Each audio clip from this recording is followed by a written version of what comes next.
कल्पना कीजिए एक ऐसा भारत जहां एक सब्जी वाले से लेकर स्टार्टअप फाउंडर तक हर कोई एक क्लिक में पेमेंट कर रहा है, जहां 70,000 करोड़ रुपए रोजाना सिर्फ फोन से ट्रांसफर हो रहे हैं। और ये कोई सपना नहीं, ये है आज का नया डिजिटल भारत। प्रधानमंत्री नरेंद्र मोदी के विजन और लीडरशिप का परिणाम।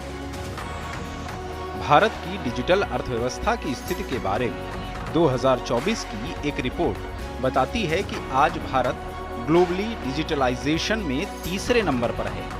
और जब बात व्यक्तिगत डिजिटल यूजेज की आती है तो G20 देशों में भारत 12वें स्थान पर है। ये वही देश हैं जहां कभी बैंकों तक पहुंचना भी एक चुनौती होती थी, लेकिन आज हर जेब में बैंक है और हर हाथ में शक्ति। वित्त मंत्री निर्मला सीतारमण ने साफ कहा, भारत कैशलेस क्रांति को अपना चुका है।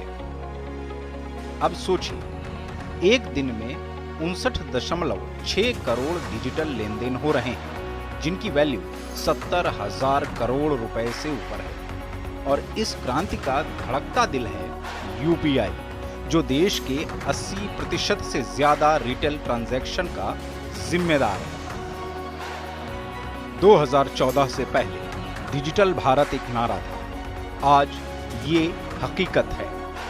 प्रधानमंत्री मोदी ने जन धन आधार मोबाइल यानी जैम ट्रिनिटी के जरिए एक ऐसा बुनियादी ढांचा खड़ा किया जिसने हर भारतीय को डिजिटल दुनिया से जोड़ा।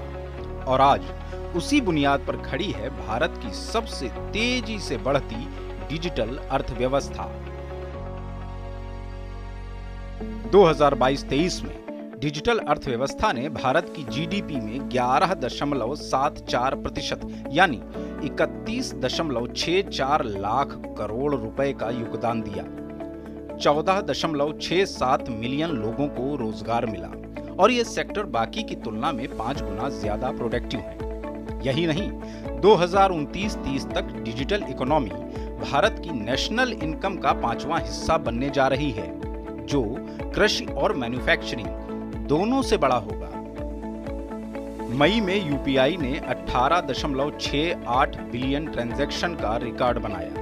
जनवरी 2025 तक यूपीआई से 23.48 लाख करोड़ का लेन देन हुआ, जो अब तक का सबसे बड़ा आंकड़ा है। सालाना आधार पर इसमें 33% से ज्यादा की ग्रोथ है।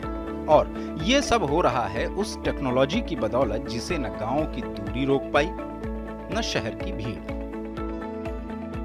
भारत की डिजिटल ताकत अब सिर्फ देश तक सीमित नहीं, यूपीआई अब 7 से ज्यादा देशों में उपलब्ध है।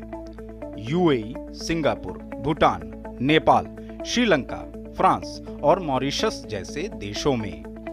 अब विदेश यात्रा करने वाले भारतीय आसानी से पेमेंट कर पा रहे हैं बिना कार्ड, बिना कैश। ये केवल भुगतान का नहीं, गर्व का माध्यम बन चुका है। आरबीआई की रिपोर्ट बताती है कि 2024-25 में यूपीआई ने 185.8 बिलियन ट्रांजैक्शन दर्ज किए, 41% की सालाना ग्रोथ। लेन देन का मूल्य बढ़कर 261 लाख करोड़ हो गया। ये सिर्फ आंकड़े नहीं हैं, ये उस विश्वास की कहानी है जो एक आम नागरिक ने डिजिटल इंडिया पर दिखाया है। और ये क्रांति अब केवल भारत की नहीं रही, ये वर्ल्ड क्लास मॉडल बन चुकी है। जब दुनिया डिजिटल तकनीक के जरिए अपने भविष्य की तलाश कर रही है, तब भारत ने उसे अपनाकर उसे आम आदमी की जेब में डाल दिया। और ये कर दिखाया प्रधानमंत्री नरेंद्र मोदी के नेतृत्व ने, जिन्होंने टेक्नोलॉजी को ट्रेंड नहीं, ट्रांसफॉर्मेशन बना दिया। तो अगली बार जब आप क्यूआर कोड स्कैन करें, याद रखिए, आप केवल पेमेंट नहीं कर रहे, बल्कि उस डिजिटल भारत का हिस्सा बन रहे हैं जो अब दुनिया को राह दिखा रहा है। यही है नया भारत, यही है डिजिटल भारत।